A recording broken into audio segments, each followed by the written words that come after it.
I had my choice of opportunities. I had a pathward into more senior leadership. I had a great reputation. I stood out like a sore thumb in an industry full of men, and was one of the very few women that was doing the kind of work in that space that I was at the time. And I had a different set of skills, not only technical skills, but people in leadership skills that many of my peers around me didn't have.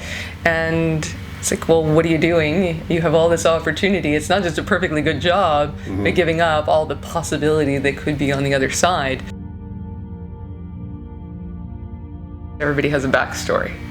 And tying back to our conversation, not knowing my backstory, and I see purpose showing up for a lot of leaders that have let go of their backstory and are trying to focus so hard on living either for today or often for the future, and losing the connection to their own backstory and how it's playing a driving force and how they're showing up today, but also what their purpose is, and feeling a little bit disconnected from the what's the point, and why am I doing what I'm doing, and why am I working so hard, or what am I striving towards other than a better future. But a lot of leaders are struggling with that question of so what's the point? Not just the things we're going to do and setting those out as our goals.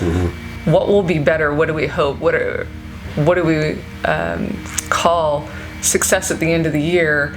And it's easy for a leader or for teams to get really caught up, especially in a public organization, the next quarter, and chasing the next quarter, but losing sight of not even this year, what are we trying to achieve, but over a longer period, even maybe 3 years.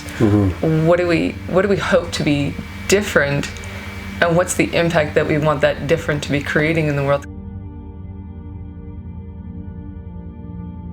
I think back to early in my first career, being recognized and acknowledged and pushed in a particular direction in my career, and I resisted it.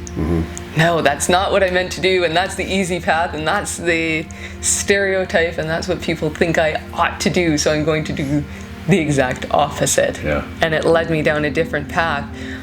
But when I look from this vantage point, they were trying to acknowledge in me what they saw, and they were people that got under my skin, because for me it was anything but that at that point.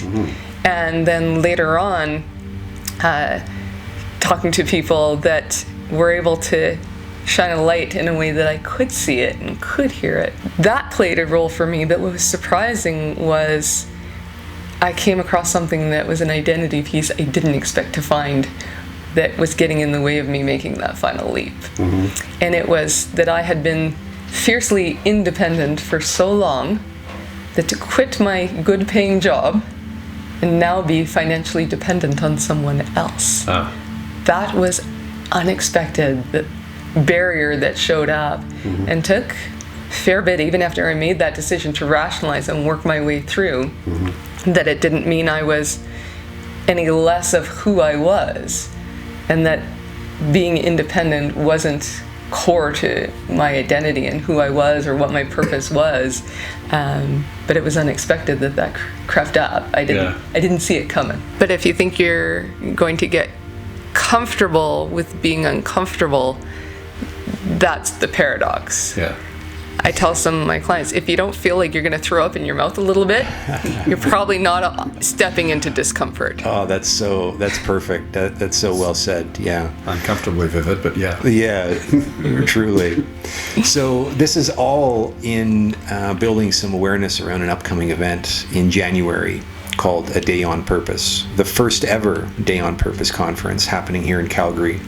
It is bringing together a fantastic community of speakers and presenters, people like you and me at various stages of uncovering their own purpose.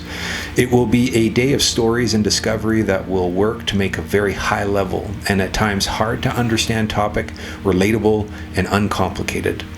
You are brave enough to start the journey, and we'd love for you to join us there.